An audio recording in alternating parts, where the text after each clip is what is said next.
History is often remembered through its saints and its warriors, through battles fought and prayers whispered.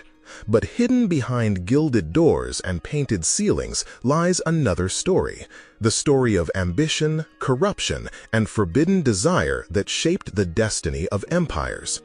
In Renaissance Rome, the papacy was not only a spiritual throne, but also a stage where power was traded like gold, where family dynasties rose and fell with the whisper of a promise or the weight of a coin. This journey takes us into the world of Rodrigo Borgia, the man who would become Pope Alexander VI. His reign was marked by grandeur and reform, but also by scandal that still echoes across the centuries. From secret gatherings in Vatican chambers to the relentless ambitions of his children, the Borgias transformed the papal court into one of the most feared and controversial centers of power in Europe. And thanks to the meticulous records of one silent witness, we can step back into that world, where holiness and sin walked side by side. It was the year 1501.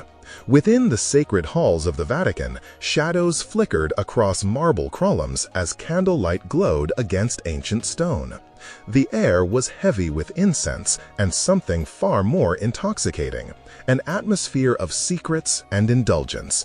Behind closed doors, where saints once walked in solemn reverence, an evening unfolded that would be remembered as one of the most scandalous episodes in papal history.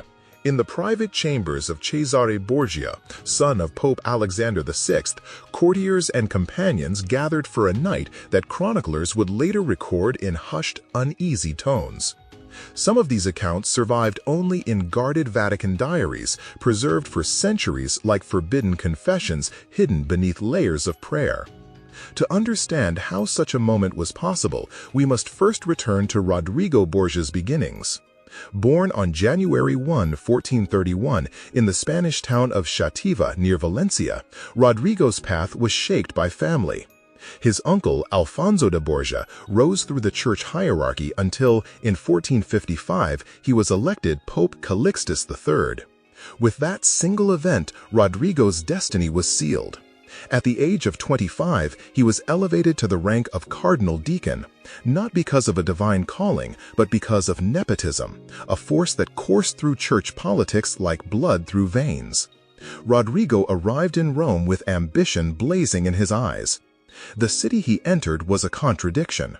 By day, pilgrims knelt in reverence before gilded altars, their prayers drifting upward like smoke. By night, the same streets brimmed with deals of vice, transactions that enriched merchants of flesh and influence. Rodrigo understood this double world better than most. With the precision of a spider weaving its web, he gathered benefices across Europe, amassing wealth and influence while living more like a Renaissance prince than a humble servant of God. Lavish banquets, magnificent palaces, and relationships with powerful women defined his life. Through these unions, children were born who would become central players in his dynasty: Juan, Cesare, Lucrezia, and others. Each child was treated as a chess piece in Rodrigo's grand game of power, their lives carefully positioned to secure his legacy. Even as a cardinal, Rodrigo's behavior shocked Rome, a city already accustomed to scandal. In 1460, Pope Pius II personally rebuked him in a scathing letter condemning his conduct. But Rodrigo pressed forward, for shame was a luxury he could not afford. His eyes were fixed on the throne of St. Peter. That moment arrived in 1492. In the Sistine Chapel, under frescoes that would one day be painted by Michelangelo, the cardinals gathered to elect a new pope. Behind those closed doors, promises were whispered like prayers. Gold passed from hand to hand, and favors were exchanged with the fluidity of water. When the smoke finally rose, Rodrigo Borgia emerged victorious. He had secured the papacy and took the name Alexander VI. His election was no secret of holiness. It was acknowledged by contemporaries as simony, the outright purchase of the papal throne. Yet Rome celebrated. Bonfires lit the hills, processions wound through the streets, and triumphal arches proclaimed the arrival of a pontiff who promised grandeur. His coronation at St. Peter's Basilica was met with the loudest ovation any pope had ever received. And at first, Alexander VI appeared to deliver on reform.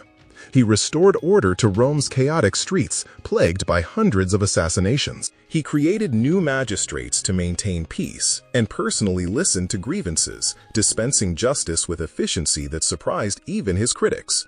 For a brief moment, many believed divine providence had chosen well. But power reveals character. Soon, Alexander turned his energies toward advancing his family.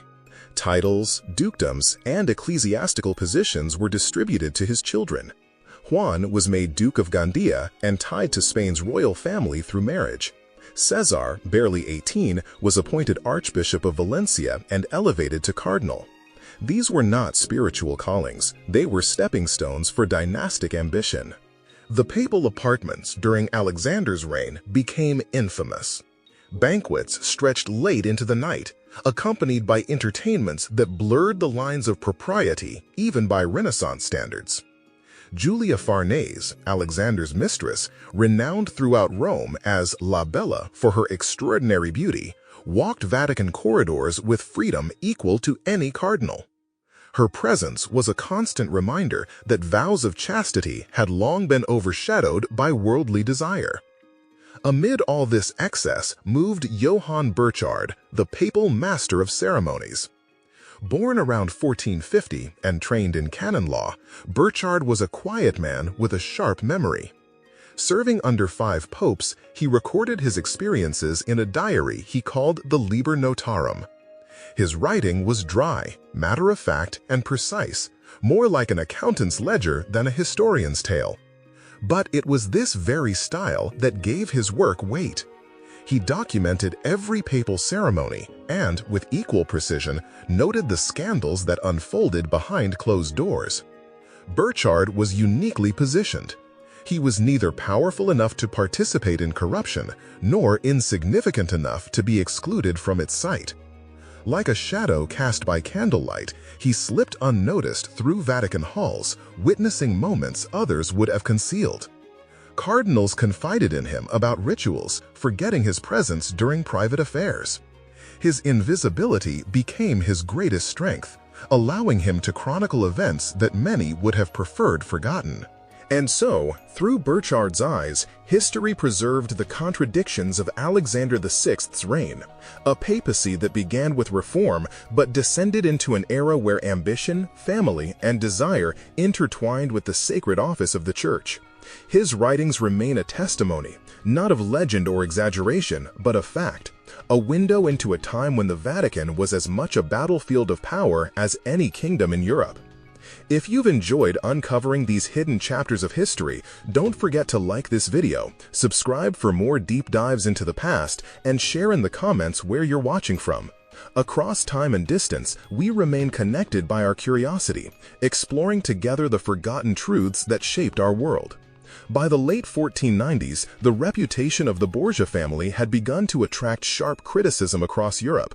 Pope Alexander VI's eldest son, Juan, had been elevated to the position of Duke of Gandia, yet his rise seemed more a product of nepotism than merit. Tales spread of his cruelty, his indulgent behavior, and his failures as a military leader. What had once been the family's golden hope was rapidly becoming a dangerous liability. Then came June 14, 1497. Juan's lifeless body was discovered floating in the Tiber River, his throat cut and bearing multiple wounds. The news sent shockwaves through Rome. Alexander VI was devastated, locking himself away in grief so deep that many wondered whether divine judgment had finally reached the Borgia household. For 3 days, the Pope refused food and sleep, consumed by sorrow. In that moment of despair, he even announced a program of church reform, promising to curb corruption and restore dignity to the papacy. For a fleeting time, it seemed personal tragedy might accomplish what decades of criticism could not. But, like much in Alexander's character, the resolve faded. Within months, reform was forgotten, tucked away like a discarded memory, and his attention shifted toward his surviving children, especially Cesare. If Juan had been Alexander's heart, Cesare was his sword. Cold, brilliant, and relentless. Cesare possessed striking charisma and an intellect that bordered on genius. Initially set for a career in the church, he made history by resigning his cardinality in 1498, the first man to ever do so voluntarily, and turned instead toward power, war, and conquest. Italy at the time was a chessboard of rival duchies and foreign kings. Cesare saw opportunity everywhere.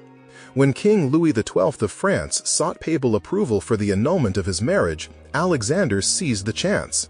In exchange, he secured French backing for Cesare's military ambitions. What followed was a ruthless campaign of sieges, political maneuvers, and targeted eliminations that carved out a Borgia domain in central Italy. Cesare became so formidable that Niccolò Machiavelli himself would later use him as the model for the prince, admiring his ability to combine cruelty with precision in the pursuit of power. But conquest required immense wealth. To fund Cesare's campaigns, Alexander expanded the sale of indulgences, church offices, and even cardinal appointments. Families could purchase ecclesiastical positions for their sons, effectively buying status and influence. Over the course of his reign, Alexander appointed 47 new cardinals, each one bringing streams of gold into papal coffers, resources that flowed directly into Caesar's war chest. During these years, Rome often resembled a city under occupation, not by foreign armies but by its own rulers. The Borgias treated the papal states as their personal kingdom, with Alexander as patriarch, Caesar as prince, and Lucrezia, Alexander's daughter, used as a tool in marital alliances that served the family's ambitions more than her own happiness. Her marriages, arranged and rearranged, became pawns in the Borgias' power plays. At the Vatican, papal apartments became stages for lavish entertainments. Music, theater, and elaborate banquets filled the nights. Diplomats, nobles, clergy, and wealthy merchants mingled with entertainers brought in for spectacle. These gatherings weren't simply diversions. They were political theaters, testing loyalty, displaying papal wealth, and binding allies to the family's cause. By the autumn of 1501, the Borgia family stood at the peak of its power and its notoriety. Caesar had conquered the Romagna, earning recognition as a brilliant commander. Alexander had weathered invasions and rivalries. The Jubilee year of 1500 had filled Rome with pilgrims, swelling the papal treasury. But beneath triumph lay moral decay. It was in this atmosphere that Caesar conceived one of the most infamous entertainments in Vatican history, an event later remembered as the Banquet of Chestnuts. Its motivations remain debated. Was it celebration, a statement of power, or simply an escalation of years of unchecked indulgence? Whatever the reason, the gathering left an indelible stain on papal memory. Held on the evening of October 31st, 1501, a date loaded with symbolism, as All Hallows' Eve was a night when the line between sacred and profane was believed to blur, the banquet took place in apartments lavishly decorated with frescoes of myth and faith. High-ranking clergy, nobles, foreign envoys, and carefully selected entertainers filled the rooms. According to contemporary accounts, including that of papal master of ceremonies Johann Burchard, the night began with an extravagant feast. Yet, as the plates were cleared and wine flowed, the entertainment that followed spiraled into excesses that scandalized even seasoned observers of Renaissance Rome. At the heart of the spectacle were the chess notes from which the banquet took its name. Scattered across the floor amid candlelight, they became props in competitions and performances designed to shock and captivate. Burchard's detailed account, preserved in the Vatican's secret archives, records how the evening blurred the line between festivity and spectacle, and how the highest offices of the church were entangled in behavior far removed from the sacred mission they claimed to uphold. For centuries, whispers of this night survived, hidden in records and chronicles, fueling the legend of the Borgia family's corruption and ambition.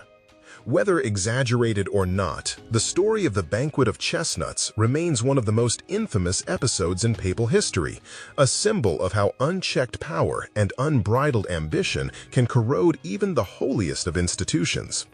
When the Vatican archives were open to researchers in the late 19th century under Pope Leo XIII, even then there was hesitation about revealing certain documents. Authorities feared that some records might still tarnish the reputation of Pope Alexander VI centuries after his death. That alone shows just how powerful the scandal surrounding his papacy remained.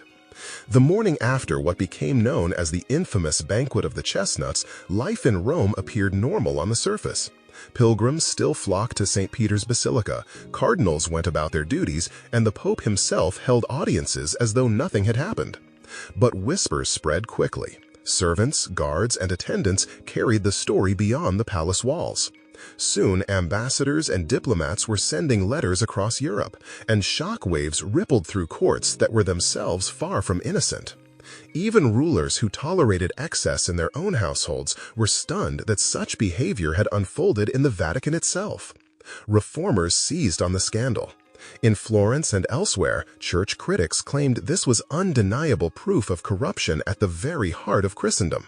They argued that the papacy had lost its moral compass, and some even called for Alexander's removal. But instead of repentance, Alexander doubled down. He poured more energy into his son Cesare's military campaigns and continued to live in extravagant splendor, as if public exposure had only freed him from any need for restraint. The Banquet of the Chestnuts was not an isolated event. It symbolized years of decline in papal morality. To many, it represented the collapse of the line between sacred duty and worldly indulgence. Even so, power and politics often outweighed outrage. Cesare's military successes kept admiration alive among those who valued effectiveness more than virtue. Thinkers like Machiavelli would later argue that rulers must sometimes embrace ruthlessness to maintain control. But Alexander's legacy proved fragile. When he died in 1503, rumored by some to have been poisoned, though likely malaria, his children quickly lost their power. Cesare ended his days as a mercenary in Spain, and Lucrezia, though surviving as Duchess of Ferrara, never escaped the shadow of her family's reputation. The new pope, Julius II, wanted nothing to do with Alexander's tainted legacy. He refused to live in the same rooms where the scandal had taken place, moving instead to chambers he later commissioned Raphael to decorate with masterpieces that today stand as a stark contrast to the moral collapse of his predecessor's court. Historians have debated the accuracy of Johann Burchard's account, the detailed diary that preserved the story. Some Catholic writers in later centuries dismissed it as exaggeration, while Protestant historians eagerly cited it as proof of papal corruption. Modern scholars generally agree that while embellishments may have crept in, the event itself likely occurred. They note that such spectacles were not unusual among secular rulers, but the difference was Alexander's role as leader of the Catholic Church.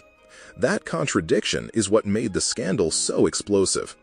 The rooms where the event happened were decorated with frescoes of mythological and biblical scenes, a setting that only heightened the sense of irony. Pagan gods and Christian saints alike looked down from painted walls as behavior unfolded that blurred the line between sacred and profane.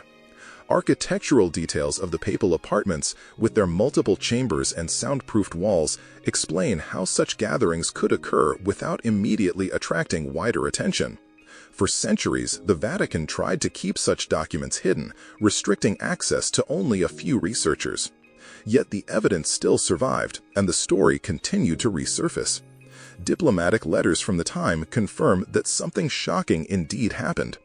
Even if not every detail is reliable, the sheer number of corroborating reports makes it difficult to dismiss entirely. The legacy of the Banquet of the Chestnuts extended far beyond Alexander's reign. It gave fuel to Martin Luther and the Protestant Reformation, which pointed to examples like this as proof that the papacy needed radical change. The Catholic Church responded decades later with the Counter-Reformation, reforming clerical discipline and instituting seminaries to rebuild its credibility. Out of scandal came transformation, and yet the psychological and cultural impact is harder to measure. For the courtiers and attendants involved, participation might have been more about survival in a dangerous political world than personal choice. For the wider public, the story exposed deep contradictions. How could spiritual authority be reconciled with such earthly corruption? Still, faith endured. Pilgrims kept coming to Rome, masses continued, and believers found ways to separate their personal devotion from the failures of their leaders.